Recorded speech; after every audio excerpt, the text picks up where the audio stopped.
Benoît Bonnel, bonjour. Vous vous présentez aux législatives 2012 en tant que citoyen indigné. Pouvez-vous nous expliquer votre parcours? Alors j'ai en fait un parcours assez atypique puisque j'ai fait des études universitaires qui m'ont conduit de Nantes à Brest en passant par Poitiers jusqu'à Concarneau au Croisic où j'ai fait une étude suite à des mortalités de coqs.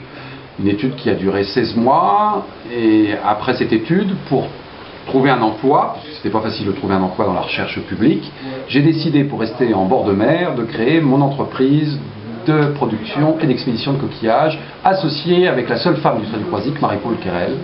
Nous avons monté un GIE et depuis je travaille en bord de mer jusqu'à cette catastrophe de l'Erika qui a un peu changé le cours des choses de ma vie, puisque même mon associé, suite à cette marée noire, s'est suicidé.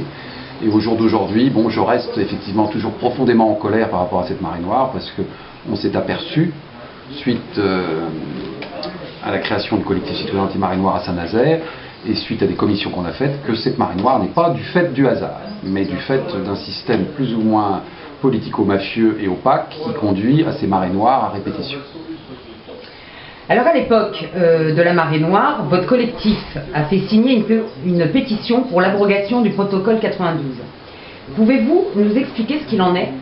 Alors voilà, justement, dans toutes ces commissions qu'on avait faites, on avait fait des commissions santé, des commissions suivi des sites, et il y avait une commission un peu justement droit juridique, droit maritime, et dans cette commission où il y avait présent d'ailleurs un ancien commandant de pétrolier à la retraite et d'autres personnes, on a étudié les textes et on s'est aperçu dans ces textes qu'il y avait un texte qu'avait signé l'État français en 92, qui s'appelle le protocole 92, qui est une remouture de la convention Marpol 1969, qui désengage les affréteurs en cas de pollution marine.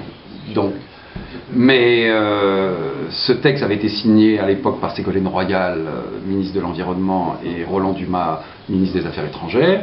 Et ce texte est en fait un permis de polluer pour ces grandes compagnies pétrolières, mais je pense même, nous, après étude, que ce texte a dû être présenté par les lobbying du transport maritime et que nos politiques n'ont fait que suivre, j'allais te dire, ce texte.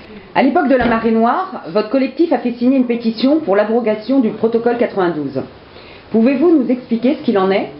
Ah ben justement, voilà, ce collectif a été très intéressant parce que des citoyens d'horizons sociaux, professionnels différents se sont rassemblés et ont monté des commissions. Il y a des commissions justement sur la santé, sur le suivi des sites provisoires de stockage du pétrole, et il y a eu aussi une commission qu'on avait montée sur le droit juridique, sur tout ce qui concernait le transport international, et aux découvertes étonnantes, l'expertise citoyenne s'est aperçue qu'en 92, l'État français, représenté à cette époque-là par Ségolène Royal, ministre de l'Environnement, et Roland Dumas, ministre des Affaires étrangères, avait signé un protocole qui protégeait, en cas de pollution marine, les affréteurs de toute responsabilité.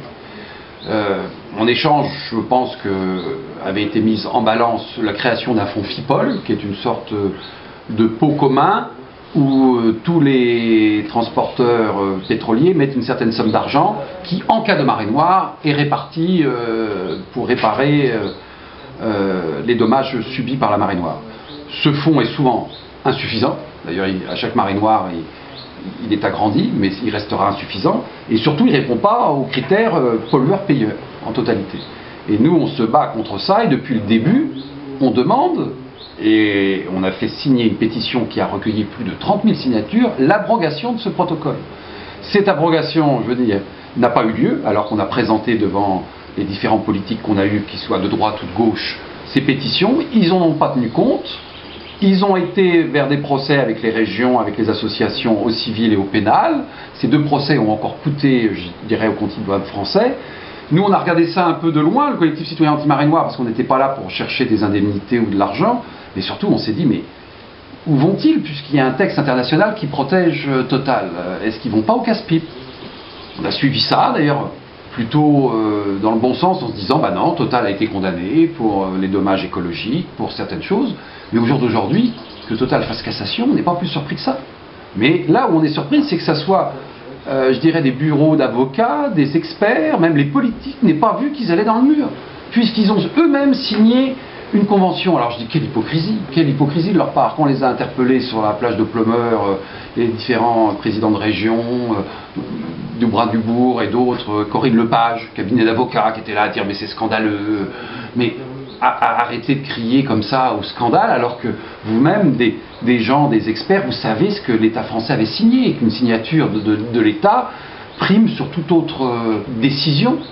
Donc moi je dis que c'est un grand jeu tragicosmique, tragicomique, je ne sais pas comment vous dire, mais qu'en fait, dans cette histoire-là, les politiques ne sont pas clairs. Ou ils sont à la botte de ces grandes compagnies pétrolières, et je rejoins ce que je vous disais tout à l'heure, ce n'est plus nos gouvernements qui dirigent et qui décident, mais les multinationales. Et ça, je vous le rappelais un peu précédemment, un homme en 1974 avait signalé ce fait, c'est Salvatore Allende, qui annonçait que bientôt les peuples et leurs gouvernements ne gouverneront plus rien et ne seront plus maîtres de leur propre avenir, du fait que les lois seront faites par et pour les transnationales.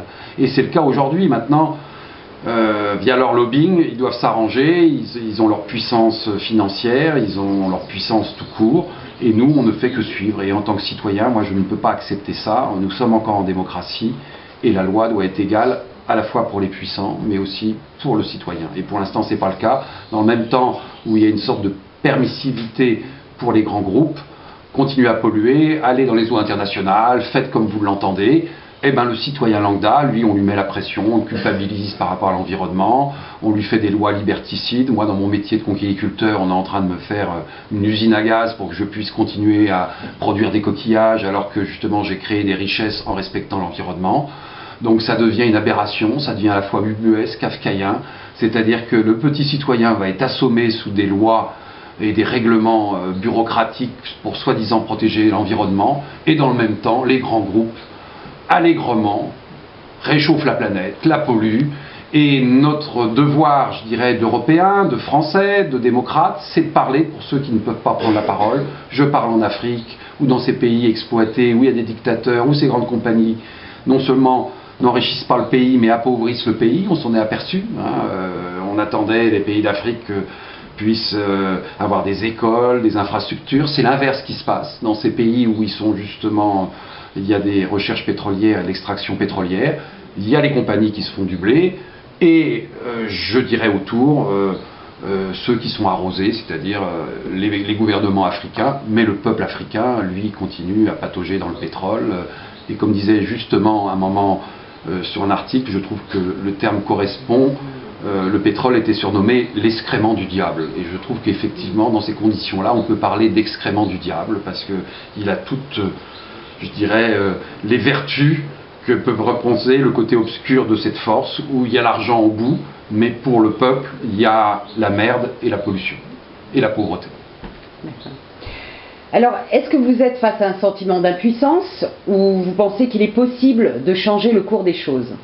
Alors, sentiment d'impuissance, par moment, on pourrait se dire à quoi ça sert, et ça on nous le dit autour de nous. Certains nous ont même traité de Don Quichotte.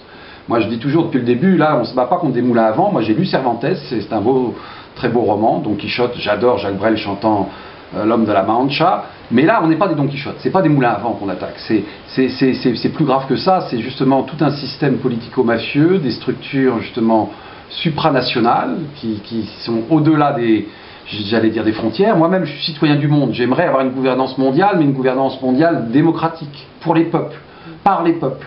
Et non pas ce petit lobby d'un pourcentage infime je ne vais même pas l'appeler de citoyens, de voleurs patentés qui sont en train de privatiser le monde à grande échelle, et qui sont en train de s'en mettre plein les poches, mais d'une manière, moi je dis, à un moment je ne comprenais pas, parce que à ce point-là, c'est de quoi ça relève. Et je me suis dit à un moment, mais ça relève de l'addiction.